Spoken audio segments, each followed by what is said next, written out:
Ladies and gentlemen, boys and girls, welcome to another session of podcast. I wish and I'm sure you will enjoy listening to the broadcast. What is cellular respiration? What is the process that's followed during cellular respiration? Okay, now if you want to really understand what is cellular respiration, that 24/7 we breathe in and breathe out because we need oxygen to our entire cells. As you know that in some of our programs we have mentioned that we are built with 100 trillion cells as one unit. So these 100 trillion cells, to our calculation, it's about 10 lakh crores. Various organs are built with various types of human cells. You have hearts made out of heart cell, liver is made out of liver cells, skin is made out of skin cell, kidney is made out of nephron cells. It goes on like that. So each and every individual cell, they require oxygen for a specific reason. This is what is called, in a short form, cellular respiration. That means nearly about 100 trillion cells has to be individually supplied oxygen by our oxygenation part of the body, that is our blood. You have the protein component of the RBC, which is called the hemoglobin, which carries oxygen from the lung, retain it with itself, and as the blood goes through the entire body, the oxygen is supplied to each and every cell individually. This is what is cellular respiration. Okay. So, sir, while we all often hear this word called the currency of the cell. So, could you just describe what is it? What is it that the energy currency is that the cell uses for every function that it performs? Yeah, energy currency is something called ATP, that is adenosine triphosphate. Now we talk in the ancient science about alchemy, conversion of one component into another. Say conversion of mercury into gold, or conversion of iron into copper, conversion of one material into another material, which is an atomic process by itself. Because if you take mercury, it's there in periodical table as 79, and gold is 80. So the mercury atom and the gold atom, the difference is one proton short. So if you can add one proton into all the mercury atoms, then it turns into gold. You understand this basic, right? Okay. Now, our energy source is glucose through our food and nutrition, right? So glucose has to be supplied to all the cells individually. It is something like you have a kitchen in New Delhi and then supply breakfast, lunch and dinner to the entire 780 crore people around the world according to their time, breakfast, lunch and dinner. Is it possible? No. But the body is doing many times more. It is supplying oxygen and glucose to 100 trillion cells. Where is 780 crore? Where is 10 lakh crore? You can imagine the dimension, right? Applying it to the universe. Yeah. So now what is happening there? It's an atomic process by itself. I will explain you that. Every cell has a membrane for it. That is its boundary wall, its body. So inside the cell there is a gel which is called the cytoplasm. And you have your DNA, you have RNA, you have your mitochondria, you have your lysosome and whatnot. So when it comes to the question of mitochondria has two membrane for itself. That's one organelle which has two membrane for itself, and there is an intermediate space between these two membrane of the mitochondria. Now as the glucose enters your cell, it is C6H12O6. The C6, this glucose is broken into peroxides by the Krebs cycle. So it becomes C6 becomes C3. Here itself almost 2 ATP is born. Then there is a nanotube in which these peroxides are sent into the mitochondria. Mitochondria has a very complicated protein structure, 5 compartments of them. They are called the C1, C2, C3, C4, C5. They are called, the action takes place there. Each compartment has a nanomotor according to the quantum biology, up to 6 to 9,000 RPM.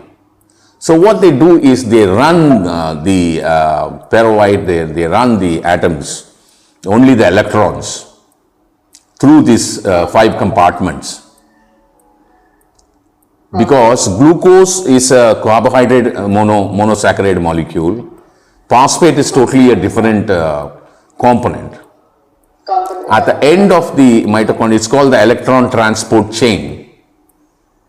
In technically terms, it's called oxidative force. Cellular respiration is called oxidative phosphorylation. That's why mitochondria is also called the proton pumping machine. So now what it does is it runs all the electrons through these 5 chambers. Technically when you see, it is NADH to NAD, NAD to ADP, ADP to ATP synthase, and ATP one side. On the other side, it is FAD to FADH, then ADP, ATP synthase, and ATP. So they produce with one glucose 36 ATP, adenosine triphosphate. This is what is called the high energy currency. This glucose do not drive the cell by itself. Glucose getting converted to ATP, adenosine triphosphate molecule, which is called the high energy currency, to drive the DNA and RNA, which will enable the cells to start functioning. They constantly require their energy currency. We need, when we get hungry, we eat. How you put fuel to your vehicles or to all your electronic and electrical gadgets, you run them through power or battery. So we are in need of glucose, which gets converted to ATP molecule, which is the high energy currency source to run your DNA and RNA, which literally make your cellular function. Now what happens to all the protons which is being removed through this electron transport chain? In quantum biology, if you go and see, Earth is negatively charged, the human body is also negatively charged, the human cells are negatively charged. So the human body, including built with 100 trillion cells, which are all negatively charged, do not want any positive material. In atom, all the electrons are negatively charged, the protons are positively charged. So the protons which are removed by the mitochondrial action to convert peroxides to ATP molecule are carefully blocked and stored in the intermediate space of the membrane of mitochondria. You understand now? Yes, right. There are 2 membranes, there's an intermediate space, they go and block it there. They block them there. So now the oxygen is required. The hemoglobin comes and supply oxygen to the human cells, and this oxygen consumes these protons and convert them into water. Okay? Yeah. Furthermore, for you to understand, when you run a marathon of 42 kilometers, that is 26 miles, you produce something like 600 to 700 ml of water. So much of energy currency is being produced, so much of glucose has been spent. This is what is exactly called cellular respiration. Technically, it's called oxidative phosphorylation, where oxygen plays a role to make sure that these positively charged protons are converted to water so that free radicals will not be born. This is what it is. This is what is exactly cellular respiration. Beautiful, sir. So, okay, what is it? What are the factors that really affect cellular respiration? Is it a process that no matter what the condition of and I'm speaking about the human body, considering we're talking about, of course, every animal and bacteria, etc., perform cellular respiration, but if you can limit it to the human body, what are the factors that really affect cellular respiration? Is it voluntary in some way where we can affect it through, say, food or water or exercise, breathing? Is it something like that? Now, like there are many factors. It is too long a time it will take for me to explain that. One of it is also you should understand the human cells individually are supplied with some electricity. These measurements are called millivolts. So constant 20 millivolts of power should come into play for a cellular function. You know, if it is 15, they become lazy. If it is 10, they are functionally dead. If it is 5, they are structurally also dead. Okay? And the amount of dirt, the faulty proteins gets collected inside is one of the major reasons for your cellular respiration to go slow. Because proteins are amino acids, sequence of amino acids. These amino acids are produced by the cells. All individual cells in the human body, irrespective of whatever nature of it, different type of cells, produce components required for themselves on their own.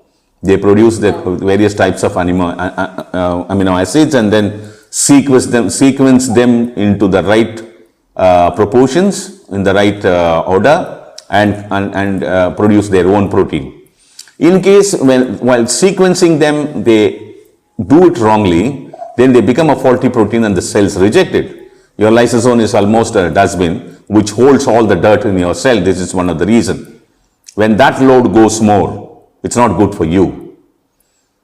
One more example is the water retention, the inflammatory accumulation.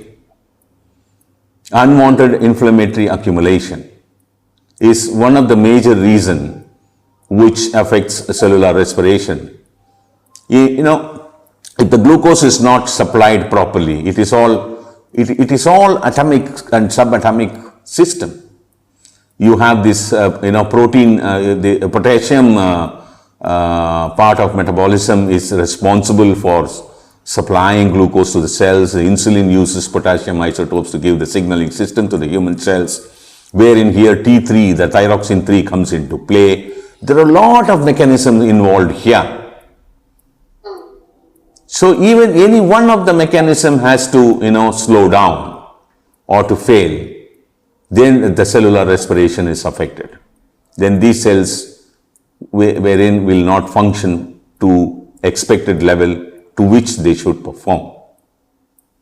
A question that comes to my mind is the glucose or the energy currency is it's used, as you said, we either expend it for functions or it is stored. Now the storage part of it, which is extra energy or extra glucose that we're not using, and that is it is stored within the body. Does that affect really cellular respiration? And how is it to maintain that balance between the energy needed so that it's not overstored within the body? How do we maintain that balance? No, we are basically doing this cellular respiration program because we are going to do diabetes next to it, so that it is easier for people to understand what exactly the cell mechanism, the cell biology with oxidative phosphorylation part of it, the mitochondrial action of electron transport chain, which produces ATP molecule. You are talking about glucose. Now huge amount of sugar molecules, glucose, lactose, galactose, maltose and whatnot, lactose and so many things that we consume through our food, which is grounded into pulp, and then those disaccharide carbohydrates are broken down to monomers, and then only single molecule will be absorbed in the intestines. Then it is carefully transported through the portal vein to the liver, and the liver scans it and send them out. Now here, when we eat and more of food, and then the enough of glucose is supplied to all parts of the body, the excess glucose is converted to glycogen, and a good amount of it stored in the liver. And also there are large part of the muscular tissues areas in which they store this glycogen. This glucose is converted to linear chain of glucose, 1-4 glycosidic bonding, and they get stored in the muscular tissues. When we are not eating for a longer hours of time, when we are sleeping for longer hours of time, The alpha cells from the pancreas produces glucagon hormone, goes and break down these linear chain of glucose, which is called the glycogen, to single glucose and also phosphate group, and then throw them in the blood, because a lot of cells will be requiring glucose. So that's why always there has to be a minimum sugar level in the bread all the time. It is a minimum 60 to 90 blood sugar level should be there. If we go below 20, then we go into coma. It's called the hypoglycemia. This is a big mechanism which comes under the glucose metabolism. They monitor the whole thing. There are systems and mechanism and sensors inside. They keep monitoring the required glucose level to the blood, the required glucose transport system, and all these things go hand in hand with the signaling systems, which is highly complicated for the scientific community to understand. There are various signaling systems. The signaling system through the potassium metabolism, through the insulin, goes to the human cells, so that the human cell, they open up their membrane to receive glucose inside. Because glucose is a molecule, it cannot travel through the quantum tunneling. It has to find a way. So signaling system to the human cell is to open up the membrane to receive glucose. When inadequate glucose required is received, then there is a sodium molecule which gets discharged, which is the signaling system for the membrane to close. It's biochemistry studies all this so closely, but they could manage to understand only the basics. But then how these signaling systems are generated, how carefully it is being targeted towards each and every individual cell, how they are not dissipating to something else. All these things are very difficult at the moment with modern science for the scientific community to understand. Signaling systems of the human cells is always the intercellular mechanism and so on. It's always a challenging task for us, because body is so beautifully designed to subatomic levels. So I understand that our ancients really understood this process very beautifully. So finally, if you could tell us, how does the ancient Tamil science view cellular respiration? How does it talk about or advise us on that? Ancients have not, broken their brain too much to understand all these things, in the sense like they must be very clever, they must be very brilliant, because your body, the creation, the evolution is over a span of time, millions of years. They go through a lot of evolutionary change, but the basics remains the same. We are an atomic structure. We are controlled by the five major elements. We are the creation of five major elements. We are controlled by the five major elements. So these things are, fragmentation approach was not there with the ancient people. They must be knowing much more than this, because the way in which they have handled the human science, the way in which they handled the medicinal part of the human science, it's so beautiful that whatever little that I could understand with my experience of 34 years, that these people must be knowing very well of many things, but they are not bothered to go, minute details into it, which is not going to help us, because if there is an electron transport chain is not working in your mitochondria, and we have no way in which we are going to go inside and repair it at all, then what's the point of studying that? So it's a mechanism by itself which functions. The ancients were brilliant enough to make sure that the mechanism goes on with the supportive mechanism what they have developed in the field of medicine. So this is how I look at this whole thing. Thank you very much for spending your quality time. Thank you very much for your attention. I wish you enjoyed this session. See you later.